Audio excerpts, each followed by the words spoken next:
குத்புதீன் ஐபக், ஆராம் ஷா மற்றும் இல்துத்மிஷ். ஆரம்பம் அடிமைகளின் சாம்ராஜ்யம்.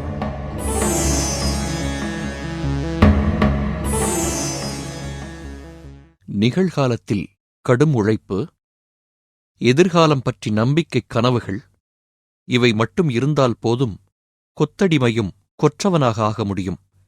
இதற்கு துல்லியமான உதாரணம் குத்புதீன் ஐபக். கடைத்தெரு ஒன்றில் ஏலத்துக்கு வந்த துருக்கிய இனத்தைச் சேர்ந்த ஏழைச் சிறுவன் குத்புதீனை முதலில் வாங்கியவர் ஒரு ஆப்கன் வியாபாரி. பிறகு பக்ருதீன் அப்துல் அஜீஸ் என்ற வயது முதிர்ந்த ஒரு பேராசிரியரிடம் கைமாறினான் குத்புதீன். முதியவர் இறந்த பிறகு அவருடைய மகன்கள் இன்னொரு வியாபாரியிடம் லாபத்திற்கு இளைஞன் குத்புதீனை விற்றனர். ஆப்கானிஸ்தானில் கஜினி நகருக்குச் சென்ற அந்த வியாபாரியிடம் யாரோ ஒருவர் சுல்தான் கோரி முகமதுவுக்கு அடிமைகள் தேவையாம் என்று சொல்ல கோரியின் அரண்மனைக்குச் சென்றார் அவர்.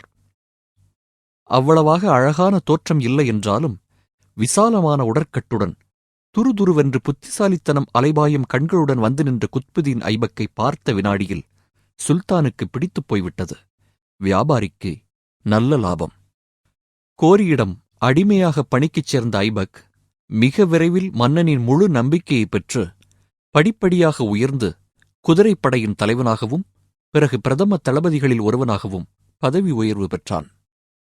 டெல்லி மன்னன் பிருதிவிராஜுடன் நடந்த யுத்தத்தில் தளபதியாக ஐபக் காட்டிய வீரமும், பிறகு ஜெயச்சந்திரனின் கன்னோசி தலைநகரை கைப்பற்றுவதில் அவன் காட்டிய தீரமும் சுல்தான் கோரிக்கு பெருமித உணர்வையும் மற்ற தளபதிகளுக்கு பொறாமையுணர்வையும் ஏற்படுத்தியது. பிறகு குஜராத், பீகார், வங்காள பகுதிகளை போனஸாக வென்று கோரியின் காலடியில் வைத்த குத்புதீன் ஐபக்கை தன் பிரதிநிதியாக டெல்லியில் முடிசூட்டி பாராட்டிவிட்டு ஆப்கானிஸ்தானுக்கு கிளம்பினான் கோரி முகமது. அதைத் தொடர்ந்தும் தொய்வாக அமரவில்லை குத்புதீன். முதலில் ஒரு நிலையான இஸ்லாமிய சாம்ராஜ்யத்தை இந்தியாவில் நிறுவி திறமையாகவும் கட்டுப்பாட்டுடனும் ஆட்சி புரிந்தார் அவர். ஆகவே இனி அவர் என்றே அழைப்போம். சுல்தான் குத்புதீன் ஐபக் ஒரு சுறுசுறுப்பான, போலித்தனம் இல்லாத மன்னர். மல்யுத்தம் உட்பட எல்லாவித போர் முறைகளிலும் தேர்ச்சி பெற்று விளங்கியவர். தனக்கு விசுவாசமானவர்களுக்கு லட்சம் லட்சமாக பணத்தை எடுத்து அள்ளித் தருகிற தாராள மனமும் இந்த மன்னருக்கு உண்டு. அதே சமயம் இரும்புக் கரம் கொண்டு டெல்லியிலும் சுற்றுப்புறங்களிலும் தொல்லை தந்து கொண்டிருந்த வழிப்பறி கொள்ளைக்காரர்களை கூண்டோடு ஒழித்து மக்களை நிம்மதி மூச்சுவிட செய்தவர் அவர் என்று சரித்திர ஆசிரியர்கள் குத்புதீனை பாராட்டுகிறார்கள். அதே சமயம் இஸ்லாமிய மதத்தை இந்தியாவில் பரப்புவதில் முழு மூச்சாக இறங்கிய குத்புதீனால் உடைத்து தள்ளப்பட்ட இந்து கோயில்கள் ஏராளம். அப்படி உடைத்து பெயர்த்தெடுக்கப்பட்ட இந்து கோயில் பகுதிகளை வீணாக தூக்கி எறியவில்லை சுல்தான் குத்புதீன்.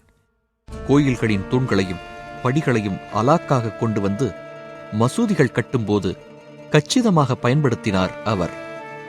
குதுப்மினாரில் காணப்படும் இந்து கோயில் கலை வடிவங்களையே சாட்சியமாக காட்டி கோரி முகமதுவை முதல் போரில் முறியடித்ததை கொண்டாடும் வகையில் பிருதிவிராஜ் கட்டிய வெற்றி கோபுரம்தான் குதுப்மினார் என்று பிற்பாடு மறுப்பு கதை சொன்னவர்களும் உண்டு. அது கதைதான்.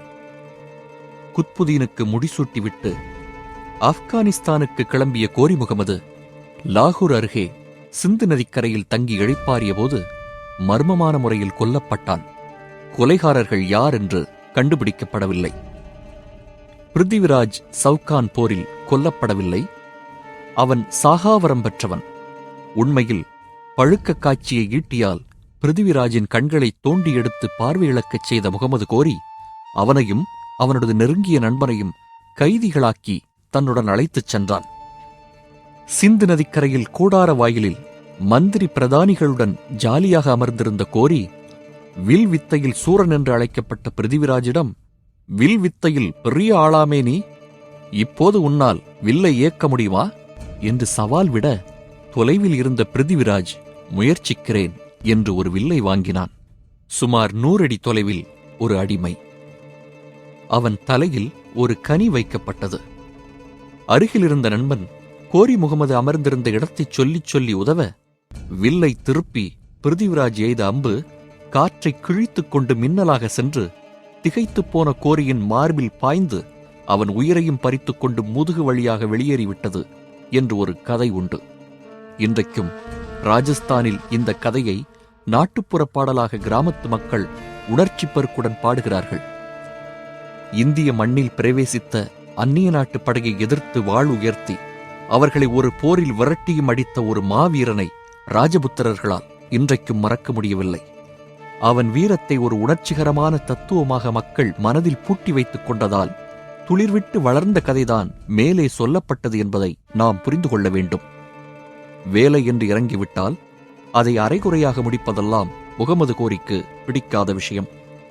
எதுவாக இருந்தாலும் வெட்டு 1 துண்டு 2 என்பதில் நம்பிக்கை வைத்த அவன் பிருதிவிராஜின் தலை உடல் விஷயத்திலும் அதையேதான் பின்பற்றினான்.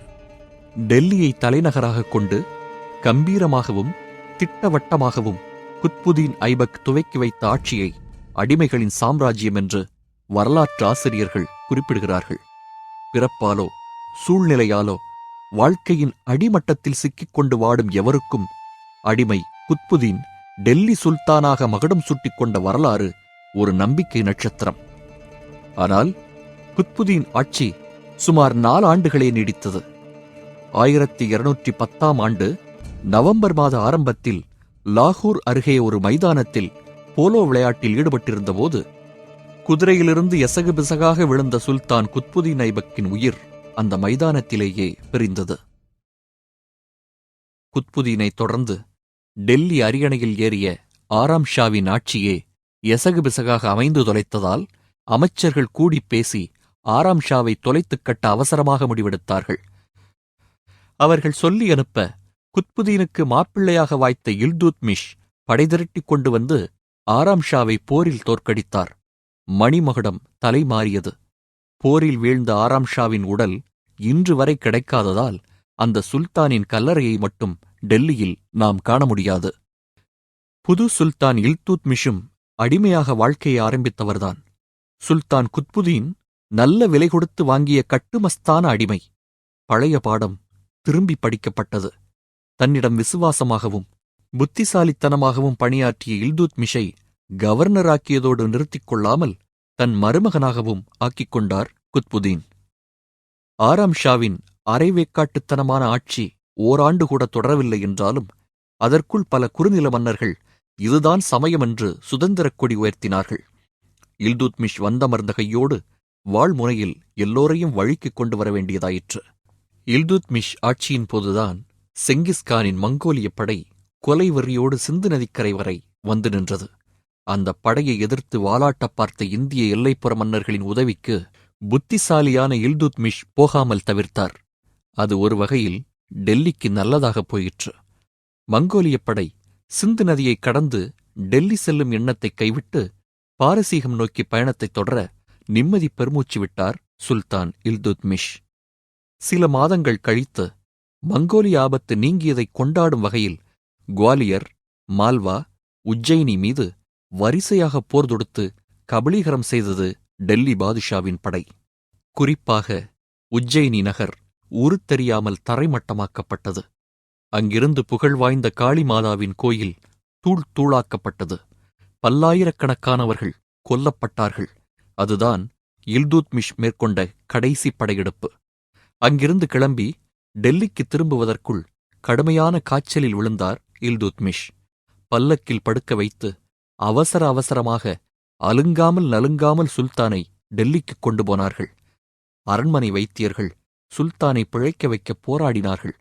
படுக்கையில் நடந்த இந்த போரில் கடைசியில் சுல்தானை நோய் வென்றது. இல்துத்மிஷ் இறந்த தேதி 29 ஏப்ரல் 1236.